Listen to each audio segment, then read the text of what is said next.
हमारी छात्र सभा के जिलाध्यक्ष भाई गोलू त्यागी जी और उनकी टीम से कहूंगा कि सबसे पहले हमारे मुख्य अतिथि छोटे भाई विनीत कुशवाहा जी जो प्रदेश अध्यक्ष है समाजवादी छात्र सभा के, उनका स्वागत अपनी जो माला है उस बड़ी माला से आगे करें।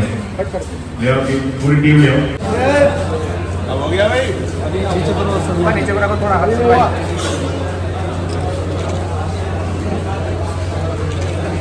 हमारे बीच में हमारे जिलाध्यक्ष मस्तराम यादव जी हैं। बड़ा सौभाग्यशाली दिन है कि आज उनका जन्मदिन है। मैं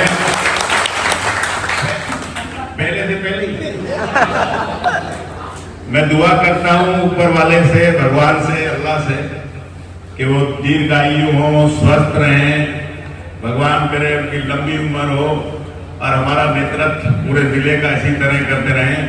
जोरदार ताली बजाकर हमारे पूरे क्षेत्र की तरफ से अध्यक्ष जी आपको बहुत बहुत जन्मदिन की बधाई।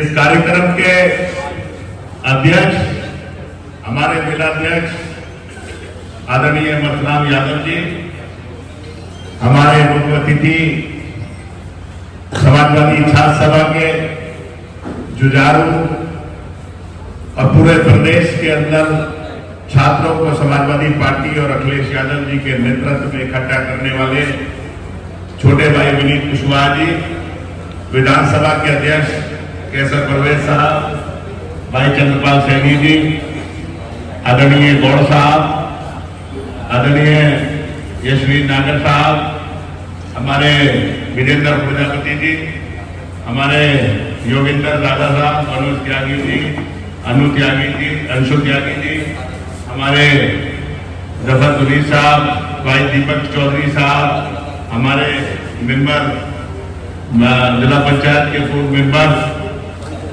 खान सिंह जी, भाई फरहान अख्तर साहब, हमारे कासिम मकरानी साहब, हमारे आनंद पूजन जी, हमारे अखिलेश यादव जी, भाई नवल जी, भाई यशवीर नागर साहब, सत्येंद्र प्रधान जी, भाई हमारे विद्युन प्रधान जी, हमारे चंद्रपाल सैनी साहब महामंत्री, जिला महामंत्री, भाई हमारे मुद्दू पहलवान साहब, इरफान साहब, अब्दुल्ला साहब, भाई जफर साहब, हमारे समाजवादी पार्टी के पूर्व सचिव भाई हमारे अंसारी साहब, हमारे जफर साहब, हमारे मेंबर इमरान शाह साहब, बिट्टन साहब, अंजू कुरैशी साहब, फहीम कुरैशी साहब, बिट्टन साहब, मैं नाम तो सबके ले सकता हूँ यार, हम नाराज मत होइए किसी का रह जाए तो।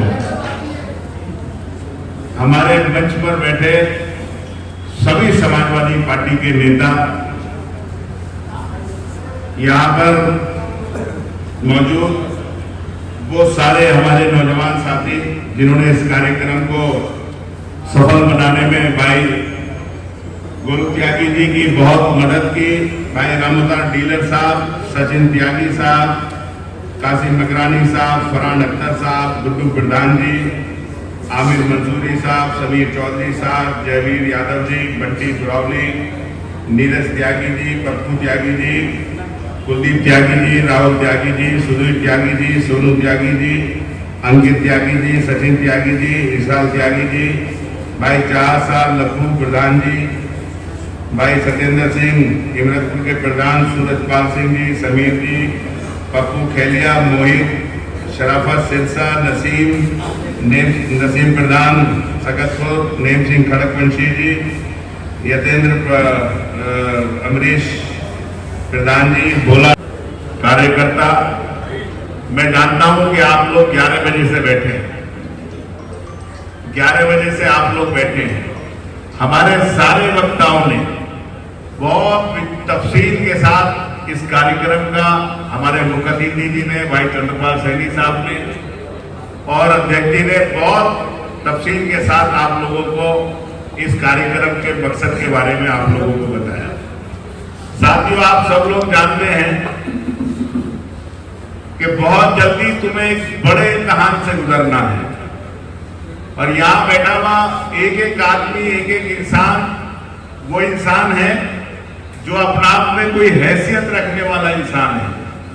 कोई ऐसा नहीं है कि मामूली इंसान यहां पर बैठे हैं। कोई सभासद है, कोई जिला पंचायत का मेंबर, पूर्व मेंबर है, कोई गांव का प्रधान है, कोई ऐसे लोग हैं जो लोकसभा तक लड़ने की हैसियत रखते हैं, कुछ ऐसे लोग हैं जो विधानसभा की हैसियत लड़ने वाले लोग हैं। लेकिन साथियों, आप लोगों से सिर्फ मैं ये कहना चाहता हूं, ये जो पीडीए कार्यक्रम है या आज का जो आयोजन है, ये कोई मामूली आयोजन नहीं है, बल्कि ये आयोजन एक नई क्रांति, नई चेतना जगाने का कार्यक्रम है।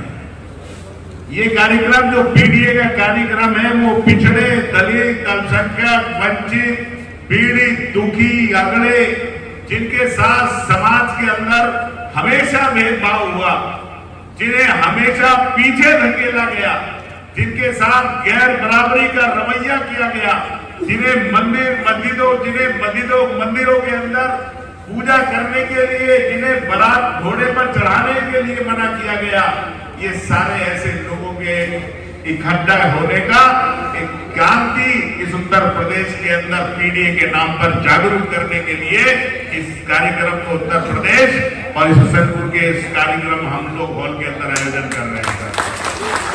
मैं आपसे कहना चाहता हूं साथियों, अभी आप लोगों को पंचायत चुनाव के अंदर जाना है और आप ये भी जानते हैं कि भारतीय जनता पार्टी कितनी बड़ी बेईमान पार्टी है। अभी एक छोटा सा चुनाव हुआ, चीनी मिल के डायरेक्टर का चुनाव, डेलीगेट का चुनाव, डायरेक्टर तो छोड़ दीजिए, डेलीगेट के चुनाव की बात बता रहा हूं। उसकी भी लखनऊ से अंदर लिस्ट आई और जिन लोगों ने पर्चे भरे उन्हें अधिकारी और रिटर्निंग ऑफिसर ने वापसी जो रसीद है वो नहीं दी, और जब अगले दिन गए तो बोले आपका पर्चा ही नहीं भरा गया। उससे पहले आप लोगों ने देखा कि कोऑपरेटिव के चुनाव हुए, उस कोऑपरेटिव के चुनाव के अंदर कितनी बड़ी धांधली भारतीय जनता पार्टी ने की। तो आप लोगों को सबको मालूम है कि भारतीय जनता पार्टी कितनी बड़ी बेईमान है।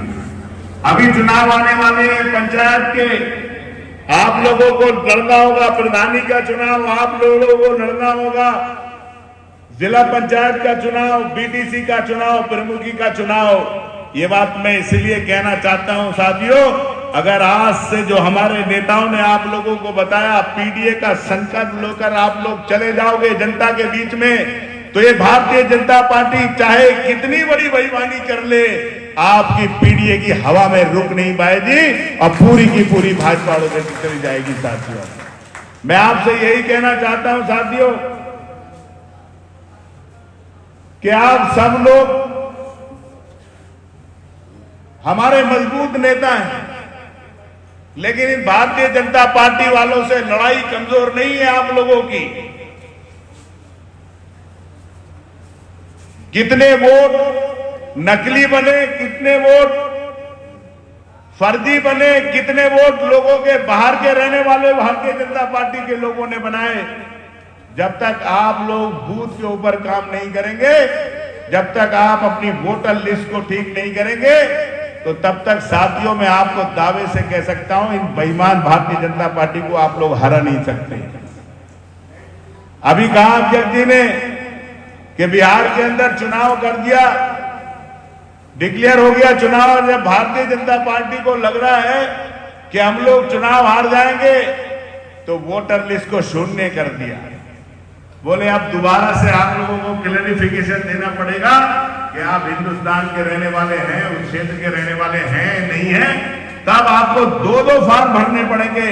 और ये भी मैं कह के जा रहा हूं आप लोगों से कि ये भारतीय जनता पार्टी वाले ये चुनाव बिहार का इसी तरह से कराएंगे, और अब इन लोगों को पता है कि उत्तर प्रदेश के अंदर भी हम लोग जीतने वाले नहीं हैं, और ये अगली बार उत्तर प्रदेश में भी यही काम करेंगे साथियों।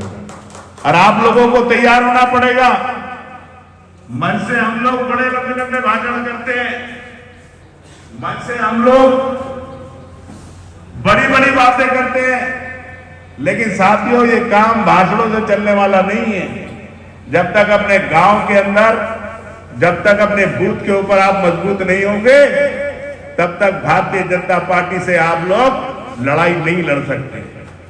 और एक और बात मैं कहना चाहता हूं, आपको होशियार रहना पड़ेगा ऐसे लोगों से, ऐसे साजिशकर्ताओं से, ऐसे दलालों से जो भारतीय जनता पार्टी की गोद में बैठकर आज पूरी तरह से समाजवादी पार्टी के खिलाफ काम करने का काम कर रहे हैं। आपको होशियार रहना पड़ेगा ऐसे लोगों से जो आज भारतीय जनता पार्टी के नेताओं के पास इसलिए जाकर बैठते हैं कि वो किसी ना किसी तरह से समाजवादी पार्टी के लोगों को नुकसान पहुंचाने का काम करें। आपको ऐसे लोगों की भी पहचान करनी पड़ेगी कि आप लोग जो भारत समाजवादी पार्टी को हराने के लिए भारतीय जनता पार्टी के साथ में बैठे हैं। मैं बस ज्यादा लंबी बात आप लोगों से नहीं करूंगा। मैं भाई गोलू त्यागी और उनकी पूरी टीम को बधाई देता हूं कि उन्होंने बहुत शानदार कार्यक्रम कराया, और उन सारे लोगों को बधाई देता हूं कि खून के ऊपर आप लोग इतनी बड़ी तादाद में आए और आप लोग लगातार 4 घंटे से आप हम सब लोगों की बात सुन रहे हैं। लेकिन बात सुनने का मतलब तब है तब हम लोग उस बात के ऊपर अमल करें। बात सुनने का मतलब तब है जब हम लोग जाकर गांव के अंदर माननीय अखिलेश यादव और समाजवादी पार्टी और माननीय नेताजी ने जो काम, जो नीति, जो सिद्धांत समाजवादी पार्टी के जो विचार हैं, उन लोगों को जनता के बीच में ले जाकर हम लोग समाजवादी पार्टी से लोगों को जोड़ने का काम करें। और मैं बैठा हूं, अभी देख रहा था अपने बहुत सारे नौजवान हमारे छात्र सभा के लोग आए हैं। साथियों, अब आप लोग खुद अपना विचार करो। ये लड़ाई आपके भविष्य की लड़ाई है, ये लड़ाई आपके मुस्तकबिल की लड़ाई है। जहां तक रोजगार, बेरोजगारी और मामलों का मामला था, हमारे मुख्य अतिथि जी ने विस्तार के हिसाब से आप लोगों को बताया। लेकिन मैं देख रहा हूं कि जब आप 2 घंटे कहीं पर बैठकर आप कोई विचार नहीं सुन सकते, तो इस भारतीय जनता पार्टी से इतनी लड़ाई, लंबी लड़ाई आप लोग कैसे लड़ सकते हैं। और ये याद रखना साथियों, एक बड़ी बुरी कहावत है और बड़ा बड़ा नारा है कि जिस ओर जवानी चलती है उस ओर जमाना चलता है। तो ये पूरे आपके भविष्य की लड़ाई है। सबसे ज्यादा लड़ाई आप लोगों को लड़नी पड़ेगी। ये लड़ाई आपके रोजगार की लड़ाई है, ये लड़ाई आपकी अच्छी शिक्षा की लड़ाई है। अध्यक्ष जी ने बताया कि स्कूल बंद हो रहे हैं, लेकिन शराब के ठेके खुल रहे हैं। आप बताओ मुझे साथियों, देखो शराब चौधरी हमारा शराब के ठेके से बहुत कुछ हुआ। मैं बात ये कहना चाह रहा हूं साथियों, आप मुझे बताओ, एक जमाना हुआ करता था कि खास तौर से मुसलमानों के अंदर लड़कियों को पढ़ाने की रिवायत नहीं थी। हमारे बहुत सारे हिंदू समाज में भी ऐसे लोग थे जो बेटियों को नहीं पढ़ाया करते थे। बहुत सारे गरीब लोग थे जो अपने बच्चों को नहीं पढ़ाया करते थे, इसलिए कि उनके पास पढ़ाने के लिए पैसे नहीं थे, उनके पास जरिया नहीं था। लेकिन साथियों, समाज के अंदर, दुनिया के अंदर ऐसा परिवर्तन आ गया। आज इस समाज का रहने वाला हर आदमी ये जानता है कि अगर मुझे अच्छी जिंदगी जीनी है और अपने बच्चों को अच्छी जिंदगी दिलानी है, तो हम लोगों को अच्छे अपने बच्चों को पढ़ाना पड़ेगा। जब आज मुसलमान लोगों ने यह तय कर लिया अपनी बेटियों को पढ़ाएंगे, जब हमारे हिंदू भाइयों ने भी तय कर लिया बेटियों को भी पढ़ाएंगे, ठेला लगाने वाला, खोमचा लगाने वाला, गरीब से रिक्शा चलाने वाला आदमी जिसने ये सोच लिया कि मैं अपने बच्चों को रिक्शा नहीं चलाने दूंगा बल्कि डॉक्टर, इंजीनियर बनाऊंगा, जब आज पूरे हिंदुस्तान के अंदर पढ़ाई की तरफ क्रांति है, तो साथियों आप मुझे बताओ, ये भारतीय जनता पार्टी के लोग ये कहते हैं कि बच्चों की कमी पड़ गई, स्कूल बंद कर रहे हैं। आप पूछो इन बीजेपी के लोगों से कि पढ़ाने के लिए आप लोग मिड डे मील के अंदर खाना फ्री दे रहे हैं, यूनिफॉर्म फ्री दे रहे हैं, पढ़ाई फ्री दे रहे हैं, तो बच्चे आपके पास क्यों नहीं आ रहे? ये भारतीय जनता पार्टी नहीं चाहती कि गरीब बच्चे, आपके बच्चे, दलित समाज के, पिछड़े समाज के, मुस्लिम समाज के बच्चे पढ़ाई के अंदर पढ़े। इसलिए पूरे उत्तर प्रदेश के अंदर 5,000 और पूरे देश के अंदर 70,000 स्कूल बंद करने का काम भारतीय जनता पार्टी कर रही है। हमारे अकेले जिले अमरोहा के अंदर, अमरोहा के अंदर 135 दुकानें शराब की पिछले साल से इस साल बढ़ा दी गई। भाई किस लिए, उनसे पूछा गया किस लिए बढ़ा दी गई शराब की दुकानें? बोले शराब की मांग बढ़ रही इसलिए बढ़ा दी गई। तो आप बताओ, शराब की तो मांग बढ़ रही है, पढ़ने वालों की तादाद नहीं बढ़ रही। तो ये सारी चीजें आप लोगों को सोचना पड़ेगा। मैं आपसे यही अपील करता हूं, आप सब समाजवादी पार्टी का आधार हो, हमारी औकात, हमारी हैसियत, हमारा वजूद हो। आप सब लोगों से मैं कहना चाह रहा हूं कि गांव स्तर पर, जिस स्तर पर भी आप लोग अपनी वोटर लिस्ट, अपने बूथ को सही रखो, तो भारतीय जनता पार्टी का 2027 में पता नहीं चलेगा। मैं अपने मेहमान विनीत कुशवाहा जी का और भाई हमारे मस्तराम जी का, इन सभी साथियों का अपने हसनपुर विधानसभा क्षेत्र के अंदर स्वागत करता हूं, अभिनंदन करता हूं। और हमारे कुछ साथी हैं यहाँ पर, उनसे कहूंगा कि वो यूसुफ भाई आ जाएं और उनका स्वागत करा दें। आपका बहुत बहुत धन्यवाद। सब लोग अपनी जगह पर बैठे रहेंगे, अध्यक्ष जी चले जाएंगे और बाकी इन्होंने सूक्ष्म जलपान की व्यवस्था की है आपके। आप सब लोग बैठ के सबूर के साथ सूक्ष्म जलपान करके जाए। समाजवादी पार्टी के राष्ट्रीय अध्यक्ष अखिलेश जी ने जो समाज के पिछड़े, दलित, वंचित, शोषित, मुस्लिम, ये सारे वो लोग हैं जिन्हें तरह तरह से इस भारतीय जनता पार्टी की 11 साल की सरकार दिल्ली की और 8 साल की सरकार की उत्तर प्रदेश की सरकार ने पीड़ित करने का काम किया। आज चंद लोग हैं जो इस देश को चलाने का काम कर रहे हैं। आज नौजवान हैं, उनके पास रोजगार का कोई इंतज़ाम नहीं। आज बच्चे हैं, उनकी पढ़ाई का कोई इंतज़ाम नहीं। आज जो मजदूर है, उसका जो व्यवस्थाएं हैं, जो गरीबों को मिलने वाले इंतज़ाम हैं, वो सरकार पूरी तरह से इन दोनों चीज़ों पर व्यस्त है। आज किसान परेशान है, व्यापारी परेशान है, समाज का हर वर्ग परेशान है। सिर्फ हिंदू, मुसलमान, धर्म, जात, बिरादरी, इन चीज़ों को लेकर भारतीय जनता पार्टी जनता को बरगलाने का काम कर रही है। समाजवादी पार्टी ने संकल्प लिया है इस प्रदेश के, इस देश के जितने भी पीड़ित, वंचित, जो दबे कुचले, पिछड़े, दलित, मुसलमान, उन सारे लोगों को इकट्ठा कर 2027 के अंदर इस प्रदेश से भारतीय जनता पार्टी की विदाई तय करने का काम करेगी। और आज इसी के क्रम में हसनपुर विधानसभा क्षेत्र के और पूरे छात्र सभा के जिलाध्यक्ष गोलू त्यागी जी की तरफ से ये पूरा आयोजन किया गया था। और हमारे मुख्य अतिथि जो प्रदेश अध्यक्ष हैं समाजवादी छात्र सभा के उत्तर प्रदेश के अंदर छात्रों को जोड़ने का काम पूरे उत्तर प्रदेश में घूम घूम कर रहे हैं, वो मुख्य अतिथि थे। और इसी क्रम में ये कार्यक्रम था और हम पूरे विधानसभा, पूरे जनपद के सभी पीडीए के लोगों को जोड़कर इस भारतीय जनता पार्टी को हराने का काम करेंगे।